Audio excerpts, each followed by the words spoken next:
नमस्कार। बहुत स्वागत है आप सभी दर्शकों का मीन राशि के लिए वक्री शनि के इस वीडियो में। कर्म के कारक न्याय के देवता शनिदेव 13 जुलाई को मीन राशि में वक्री हो रहे हैं और 28 नवंबर तक वक्री अवस्था में गोचर करेंगे। शनि के वक्री होने का मीन राशि के जातकों के जीवन पर क्या प्रभाव पड़ेगा, इसी का विश्लेषण करेंगे इस वीडियो में। लेकिन उसके पहले मैं आपको ये समझाऊंगा कि वक्री होने का क्या अर्थ होता है और वक्री होने का क्या प्रभाव पड़ता है। ये विश्लेषण आपकी चंद्र राशि के आधार पर किया जा रहा है। हालांकि अगर आप मीन लग्न के जातक हैं तो भी ये वीडियो आप देख सकते हैं। वीडियो के अंत में मैं आपको शनिदेव के उपाय भी बताऊंगा।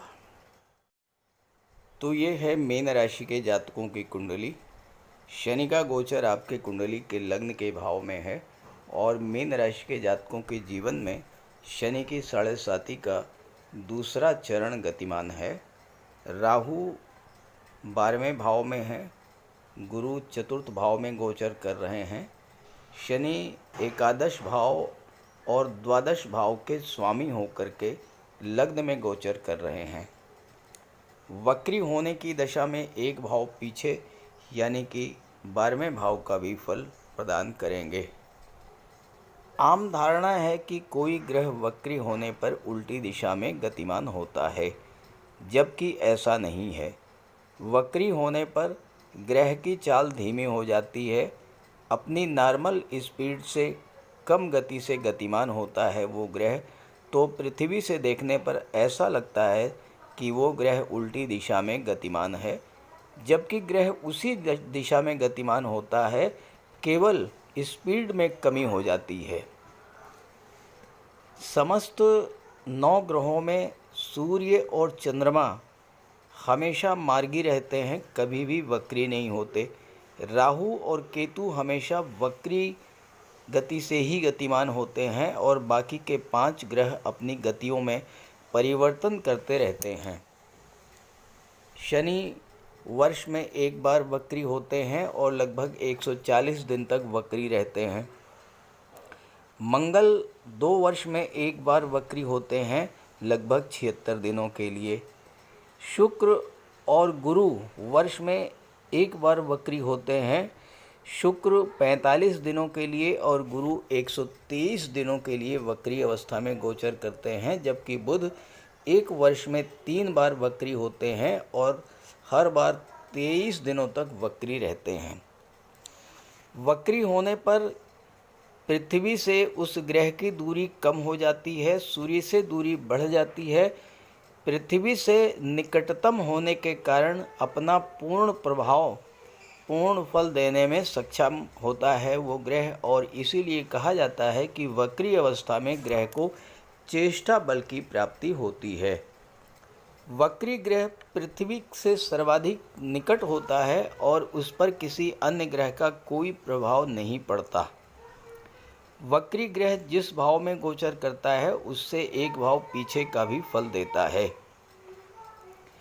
तो आइए समझते हैं कि शनि वक्री होने पर मीन राशि के जातकों को किस तरह का फल प्रदान करेंगे। मीन राशि के जातकों के जीवन में शनि की 7.5 का दूसरा चरण गतिमान है और शनि का वक्री होना 7.5 के कष्टों में और अधिक वृद्धि ही करने वाला होगा।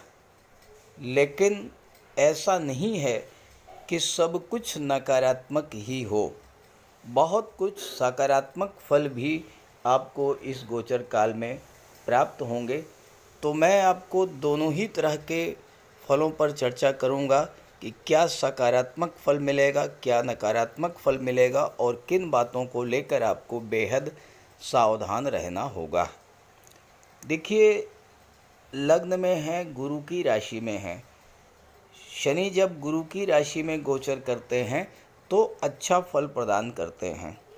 शनि जिस भाव में गोचर करते हैं और जिस भाव के स्वामी होते हैं उनसे संबंधित फलों में वृद्धि करते हैं, उन भावों को मजबूत करते हैं, लेकिन शनि की दृष्टियाँ विच्छेदात्मक होती हैं।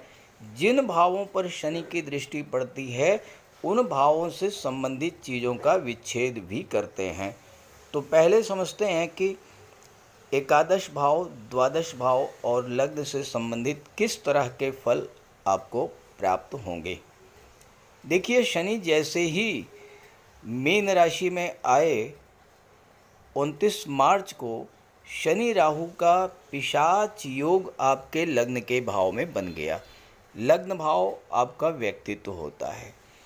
आपके मन में जो मानसिक तनाव, मानसिक पीड़ा और चिंता बनी हुई थी वह समाप्त होगी। मानसिक अस्थिरता से आपको मुक्ति मिलेगी। स्वास्थ्य में सुधार आएगा। समाज से, परिवार से जो दूरी बनी थी वह समाप्त होगी। लग्न आपका व्यक्तित्व होता है और आपके अंदर जो आलस्य की भावना बढ़ी थी, काम को टालने की प्रवृत्ति बढ़ी थी, वह समाप्त होगी और आपकी निर्णय लेने की क्षमता में वृद्धि होगी। लेकिन ध्यान दीजिएगा, शनि वक्री हैं और शनि की दृष्टि दशम भाव पर है, शनि की दृष्टि सप्तम भाव पर है। शनि लाभ के भाव के स्वामी हैं। वक्री अवस्था में शनि परिश्रम ज़्यादा कराते हैं। अगर आप चाहते हैं कि वक्री अवस्था में आपका व्यापार व्यवसाय तेज़ी के साथ आगे बढ़े, आपका कार्य तेज़ी के साथ पूरा हो, तो आपको सामान्य स्थितियों से कहीं ज़्यादा परिश्रम करना पड़ेगा, क्योंकि वक्री अवस्था में शनि आपको परिश्रम आपसे ज़्यादा कराएंगे। जिन बातों को लेकर आप कोई फैसला नहीं ले पा रहे थे, चाहे वो धन को लेकर हो, चाहे व्यापार को लेकर हो, चाहे नौकरी को लेकर हो, चाहे परिवार को लेकर हो, चाहे बच्चों की शिक्षा को लेकर हो, जो फैसले आप नहीं ले पा रहे थे, इस समय आप वो फैसले ले पाएंगे, क्योंकि शनि लग्न के भाव को मजबूत करेंगे तो आपके व्यक्तित्व में एक दृढ़ता आएगी, मजबूती आएगी। काफ़ी दिनों से आप बड़े बड़े कार्य करना चाहते थे, लेकिन आपका कॉन्फिडेंस लेवल इतना नहीं बन पा रहा था कि उन कार्यों को शुरू कर पाएँ।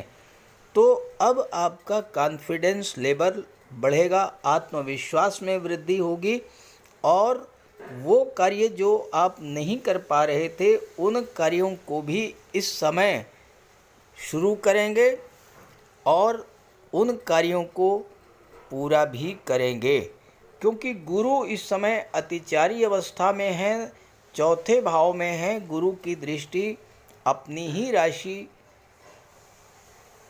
धनु राशि पर है, दशम भाव पर गुरु की दृष्टि है।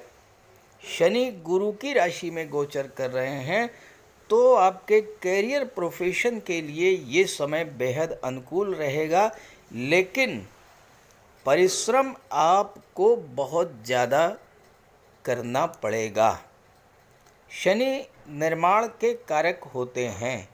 रियल इस्टेट में जो मंदी की स्थिति बनी हुई थी वो दूर होगी और आपको लाभ मिलना शुरू होगा। फोर्थ हाउस में गुरु का गोचर है। चौथा भाव भूमि, भवन, प्रॉपर्टी का होता है। आप मकान बनवा रहे थे, शनि राहु के पिशाच योग बनने के कारण आपका मकान अधूरा रह गया, अब वो मकान पूरा होगा।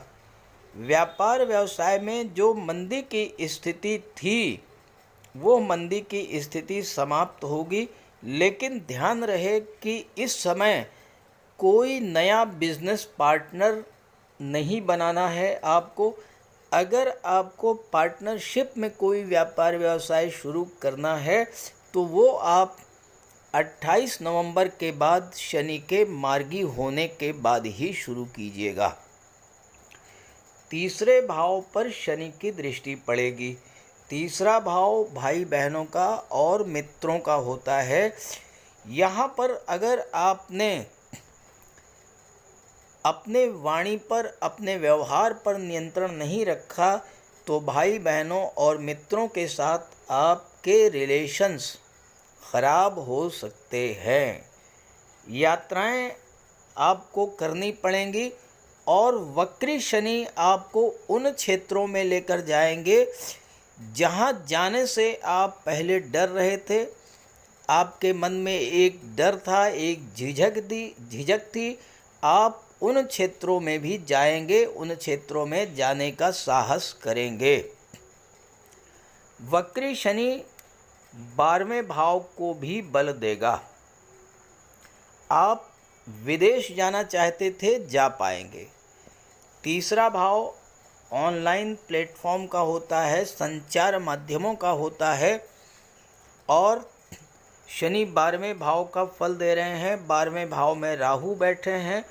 राहु विदेश के कारक होते हैं। इस समय आप संचार माध्यमों के द्वारा, सोशल मीडिया के द्वारा विदेशों से जुड़ करके अगर कोई कार्य व्यवसाय शुरू करते हैं, उसमें आपको विशेष सफलता प्राप्त होगी। हालांकि 12वां भाव खर्चों का होता है, खर्चे बढ़ सकते हैं, लेकिन ये खर्चे आपके जो होंगे वो चौथे भाव की चीज़ों पर होंगे। कोई प्रॉपर्टी आप बना सकते हैं। 7वें भाव की चीज़ों पर होंगे, विवाह पर होगा या दाम्पत्य सुखों की वृद्धि करने पर होगा या व्यापार में आप पैसा लगा सकते हैं। और साथ ही साथ 10वें भाव पर यानी अपने करियर प्रोफेशन पर आपका धन खर्च होगा। सबसे बड़ी बात यह है कि आपकी रुचि स्वतः धर्म अध्यात्म में बढ़ेगी। 12वां भाव चैरिटी का होता है, दान पुण्य का होता है। जितना अधिक आप गरीबों की मदद करेंगे, जितना दान पुण्य और चैरिटी से जुड़ेंगे, उतना ही शनि के इस गोचर का लाभ मिलेगा। वक्री होने पर शनि आपको वो देता है जिन चीज़ों से आप भाग रहे थे, जिन चीज़ों से आप डर रहे थे, जिन चीज़ों से आप भाग रहे थे, दूर भाग रहे थे, शनि आपको उन्हीं चीज़ों की ओर लेकर जाएंगे और उससे आपको लाभ होगा। आप घर में आराम से पड़े रहना चाहते थे, शनि आपको छोटी छोटी यात्राएं करने के लिए बाध्य कर देंगे। कुछ ऐसी परिस्थितियां बनेंगी कि आपको स्वतः घर से बाहर निकलना पड़ेगा, यात्राएं करनी पड़ेंगी और हो सकता है विदेश यात्रा भी करना पड़े।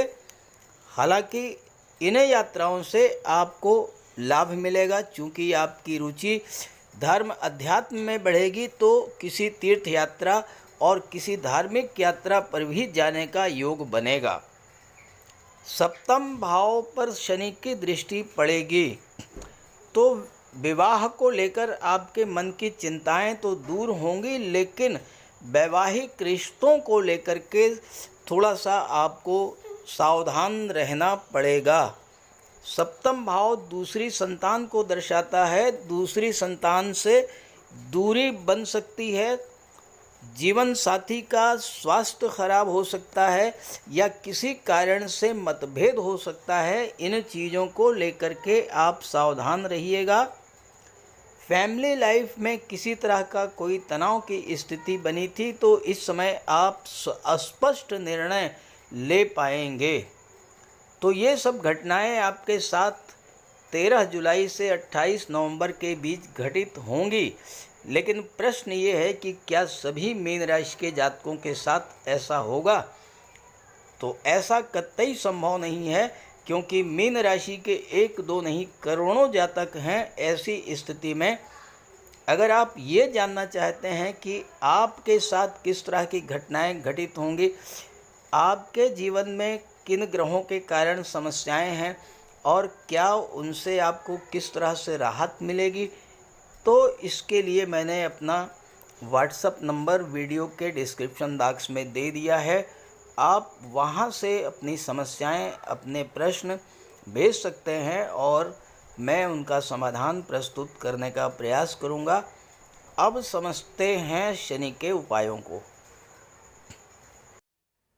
शनिदेव को प्रसन्न करने के लिए बहुत छोटे छोटे आसान से उपाय मैं आपको बताने जा रहा हूँ। इन उपायों को आप करेंगे तो आपको बहुत बड़ा लाभ मिलेगा।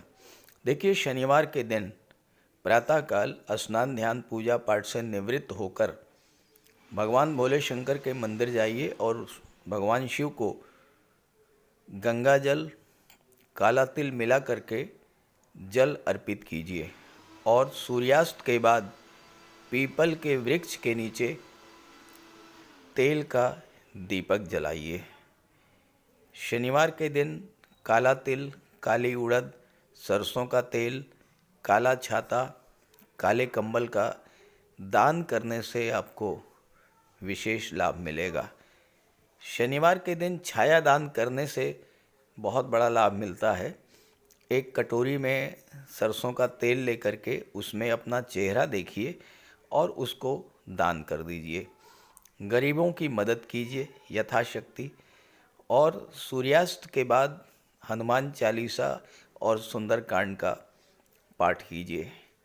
शनिवार के दिन बंदरों को गुड़ और काला चना मिलाकर खिलाने से भी शनिदेव प्रसन्न होते हैं। सूर्यास्त के बाद शनिदेव के बीज मंत्र ओम शन शनैश्चराय नमः, इसका एक माला जाप कीजिए, विशेष लाभ मिलेगा। गंगा जल में काला तिल मिला करके अर्घ्य देने से भी आपको विशेष लाभ मिलता है और पक्षियों को दाना खिलाने से, मछलियों को आटा खिलाने से और पशुओं को चारा खिलाने से भी शनिदेव अत्यंत प्रसन्न होते हैं। तो इन उपायों को कीजिए, आपको बहुत बड़ा लाभ मिलेगा।